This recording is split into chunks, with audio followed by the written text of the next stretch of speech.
السلام علیکم۔ کچھ دن پہلے مجھے گجرانوالہ جانے کا اتفاق ہوا۔ وہاں ایک بڑے اچھے قابل احترام ہمارے بزرگ ہیں، تو ان کے ساتھ ملنے کا موقع ملا۔ میں ان کا نام خود نہیں بتا رہا، انہوں نے مجھے منع کیا ہے۔ ان کے ساتھ بیٹھے گپ شپ چل رہی تھی، بڑا ان سے مستفید ہوتے ہیں ہم جا کے۔ انہوں نے مجھے اپنی زندگی کا ایک بڑا حیران کن اور بڑا ہی شاندار واقعہ سنایا۔ انہوں نے کہا کہ ہماری ایک بیٹی ہے، میں اس کے بچپن کے بارے میں آپ کو بتاتا ہوں۔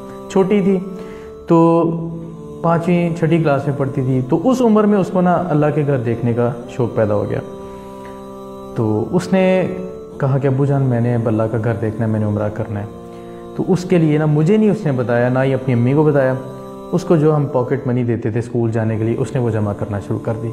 کرتی رہی۔ عیدوں پہ ہم اسے دیتے تھے، عیدی دیتی تھی، ان میں سے چند روپے خرچ کر لیتی، باقی وہ جمع کر لیتی۔ رشتہ داروں کے گھر جاتے، وہاں سے پیسے ملتے، وہ جمع کر لیتی۔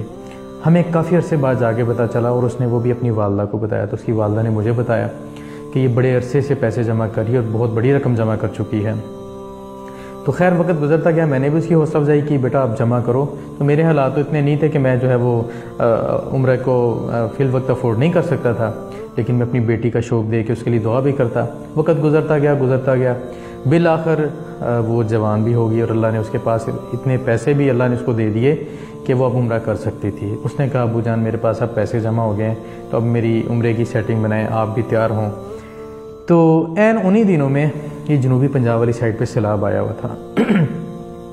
تو مسجد میں جمعے کا دن آ گیا۔ جمعے کے دن میں اور میری بیٹی جمعہ پڑھنے چلے گئے۔ تو یہ خواتین والی سائڈ پہ تھی۔ جمعہ سنتے ہوئے جب انہوں نے بات کی کہ جی سیلاب آیا ہے اور وہاں کے لیے ان لوگوں کے لیے ہم امداد جمع کر رہے ہیں، اللہ نے اس کے دل کو بدل دیا۔ واپس آئی گھر، ابو جان میں وہ جو جتنے پیسے جمع کیے وہ سیلاب زدگان کو دینا چاہتی ہوں۔ تو میں ایک دم شاک رہ گیا کہ کتنے سال لگا کے اس نے پاکٹ منی جمع کی، اب یہ فوری کیسے یہ فیصلہ کر رہی ہے؟ مجھے فوری طور پہ سمجھ نہیں آئی، لیکن میں نے کہا ٹھیک ہے بیٹا، اگر آپ یہ فیصلہ کر چکی ہیں مجھے کوئی حرج نہیں ہے۔ اس نے کہا نہیں ابو جان، یہ میں فیصلہ کر چکی ہیں، اللہ مجھے کروا دے گا۔ کہتے ہیں اس نے مجھے پیسے دیے، میں نے وہ جو سیلاب زدگان کے لیے جو کام کر رہے تھے لوگ، ان کو وہ پیسے دے دیے۔ ابھی کچھ دن ہی گزرے تھے، میرا ایک دوست جو بچپن کا دوست تھا، وہ بزرگ بتاتے ہیں کہ ابھی کچھ دن ہی گزرے تھے تو بچپن کا ایک جو میرا دوست تھا وہ آیا، اس نے کہا میں اپنے بیٹے کے لیے رشتہ تلاش کر رہا ہوں، تو آپ کی بیٹی بھی جوان ہو گئی ہے۔ تو میں نے کہا بالکل، میں بھی اس کے لیے رشتہ تلاش کر رہا ہوں۔ تو میں نے کہا آپ کا بیٹا جاب کہاں کرتا ہے؟ اس نے کہا وہ مکے کے اندر جاب کرتا ہے۔ تو کہتے ہیں ہم نے بات طے کی، سارے معاملہ دیکھے، رشتہ ہوا، ساری بات پکی ہوئی ہے اور شادی ہو گئی۔ آج میری بیٹی مکے کے اندر ہے، وہ جب دل چاہتا ہے وہ عمرہ کرتی ہے۔ مکے کے اندر ایک انتہائی نیک اور صالح خامت کے ساتھ اللہ نے صالح شوہر اس کو دے دیا ہے، اور جب دل چاہتا ہے وہ عمرہ کر کے واپس گھر آ جاتی ہے۔